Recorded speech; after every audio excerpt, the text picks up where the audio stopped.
출애굽기 24장 1절에서 11절 함께 읽습니다. 또 모세에게 이르시되 너는 아론과 나답과 아비후와 이스라엘 장로 70명과 함께 여호와께로 올라와 멀리서 경배하고 너 모세만 여호와께 가까이 나아오고 그들은 가까이 나오지 말며 백성은 너와 함께 올라오지 말지니라.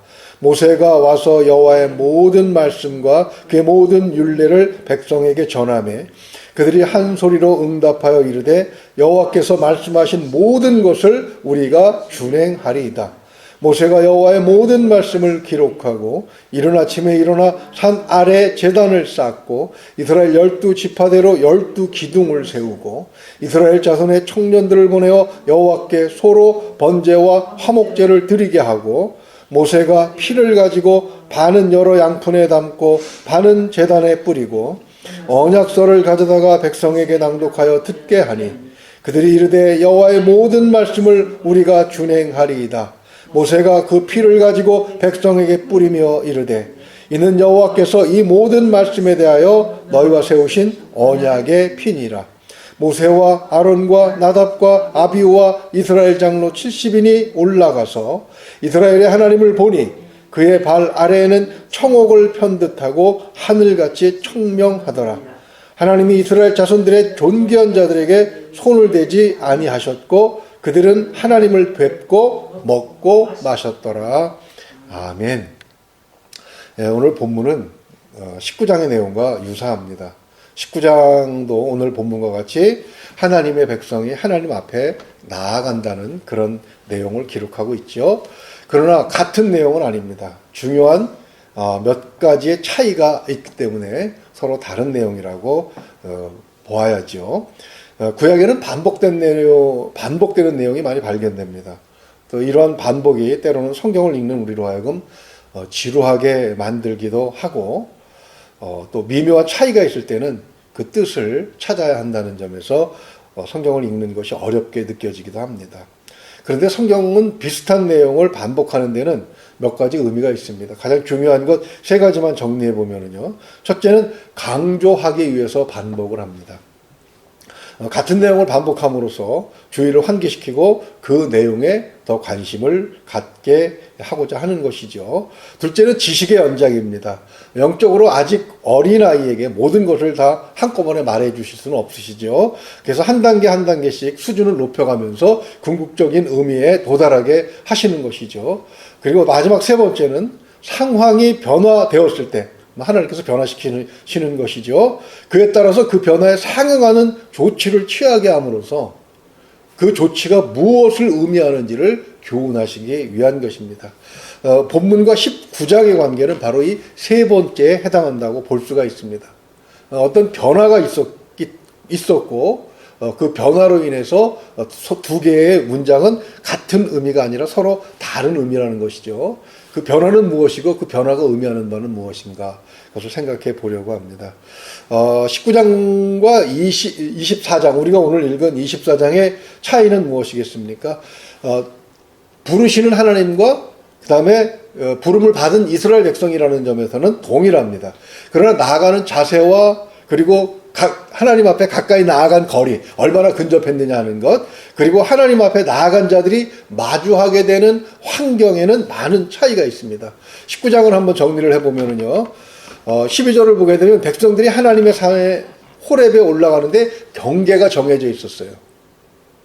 그리고 만약에 백성들이 그 경계를 넘으면 13절과 21절을 보게 되면 죽임을 당해야 했습니다. 백성들이 하나님 앞에 나아가기 위한 준비를 또 해야 되는데 옷을 빨아서 성결하게 해야 했고 15절을 보게 되면 여인을 가까이 하지 말아야 했습니다. 그리고 제사장들은 백성들보다 하나님 앞에 조금 더 가까이 나아갈 수 있었다고 말씀을 합니다.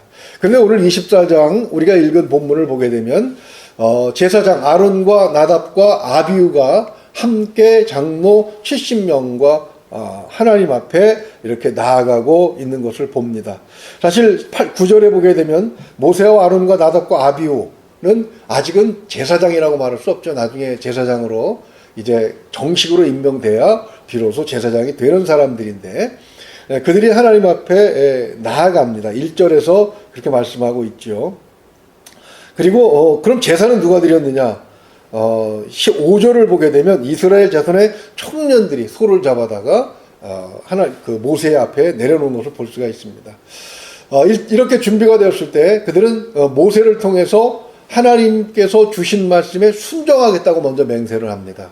옷을 빨거나 여인을 가까이 하지 않거나 이런 행위로서가 아니라 이제는 고백을 함으로써, 그죠? 결단을 함으로써 하나님과 약속을 하는 것이죠. 3절에 보게 되면 하반절에 여호와께서 말씀하신 모든 것을 우리가 준행하리이다, 이렇게 말씀하고 있고요. 7절도 보게 되면 또 같은 내용을 말씀하고 있는 것이죠. 그리고 12지파의 기둥을 4절을 보면 세우고 있고, 또 소와 번제로 화목제를 5절에서 드리고 있는 것을 볼 수가 있습니다. 그래서 그 소의 피를 받아서 6절에 보게 되면 양푼에 담고, 반은 여러 양푼에 담고 반은 제단에다가 쏟은 것을 볼 수가 있습니다. 또 8절을 보게 되면 백성에게도 그 피를 뿌렸습니다.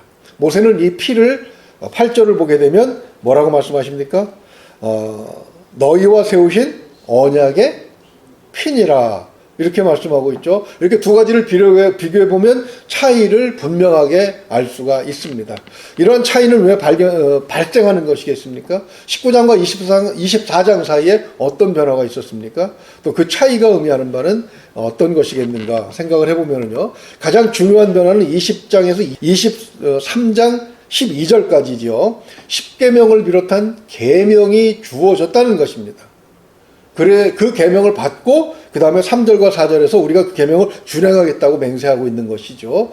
그 다음에 23장 14절에서 19절을 보게 되면 피의 제사가 명령되고 있는 것을 볼 수가 있습니다. 그리고 오늘 본문을 보게 되면 그 명령에 따라 소의 피로 제사를 드리고 있었고요. 바로 이러한 차이에 의해서 가장 극명하게 변화를 보인 것이 하나님의 그러니까 백성들이 하나님 앞에 나아갔을 때 달라진 분위기라고 말할 수가 있습니다. 19장을 다시 한번 보면은요, 백성들이 본 것은 온 땅에 가득한 하나님의 위엄이었습니다. 19장 16절과 18절을 보면은요, 16절을 먼저 읽어드리면 그렇습니다. 셋째 날 아침에 우레와 번개와 빽빽한 구름이 산 위에 있고 나팔 소리가 매우 크게 들리니 진중에 있는 모든 백성이 다 떨더라 그랬습니다.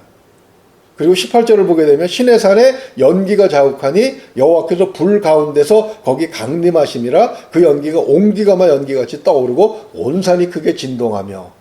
18절은 꼭 지진이 일어나고 화산이 터지는 것 같은 그런 분위기죠. 두렵고 떨리는 광경이 아닐 수가 없습니다. 그러나 약속의 말씀이 주어지고 난 다음에 백성들이 하나님 앞에 나아가면서 피의 제사를 드렸을 때는 어떤 변화가 있습니까? 24장 10절만 다시 한번 읽어볼까요? 이스라엘의 하나님을 보니 그의 발 아래에는 청옥을 편듯하고 하늘같이 청명하더라. 엄청난 변화가 있죠? 이런 변화 이유는 말씀, 즉 계명과 그 다음에 제사와 그 제사를 실행한 데서 온다고 볼 수가 있습니다. 이런 행위가 의미하는 바는 무엇입니까? 제사의 핵심은 본문 6절과 8절에 있지요. 소의 피를 받아서 제단에 뿌리고, 그리고 백성에게도 뿌리는 예식이 실행된 것. 이것이 굉장히 중요하다는 얘기죠.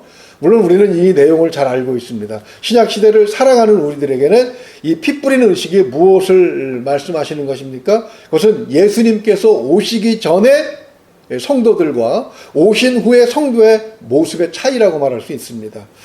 예수님께서 오시기 전에는 하나님의 백성이라고 스스로 자랑하던 유대인들도 19장에서 보는 것처럼 하나님 앞에 나아가는 것을 두려워했고, 또 하나님 앞에 더 가까이 나아갈 엄두도 내지 못했습니다. 예수님 당시에도 그랬죠. 그러나 말씀이 육신이 되어 우리 앞에 거하신 다음에, 그리고 그리스도의 피로 우리가 하나님 앞에 나아갈 기회를 얻게 되었죠. 모든 사람에게 그러나 이런 변화가 일어나는 것은 아닙니다. 그리스도의 십자가의 대속을 믿는 사람, 즉 구원받은 것을 믿는 사람에게만 이런 변화가 일어납니다. 안타깝게도 아직도 유대인들 가운데는 대다수의 사람들이 예수님이 그리스도인 것을 믿지 않죠. 그들은 여전히, 그래서 하나님은 무서운 존재이고 가까이 하기엔 너무 먼 당신입니다. 이렇게 생각할 때 많은 부작용이 낳았습니다. 사람들이 하나님으로부터 점점 멀어져 가는 것이죠. 그래서 철학이든 과학이든 무신론을 지지하는 학자들은 그 유대인들이 많이 있습니다. 그 이유가 바로 여전히 그들이 예수님을 구세주로 그리스도로 믿지 않기 때문이죠. 이미 핏부림의 제사가 완전한 제사가 드려졌는데 그들은 여전히 소로 양의 피를 소를 잡고 양을 잡아서 그 피로 하나님 앞에 나아가려고 하기 때문에 그들은 여전히 화살이 터지는 것과 같은 그런 무서운 상황만 보게 되고 하나님의 그 사랑과 자비하심과 은혜로우심은 경험하지 못하는 것이죠.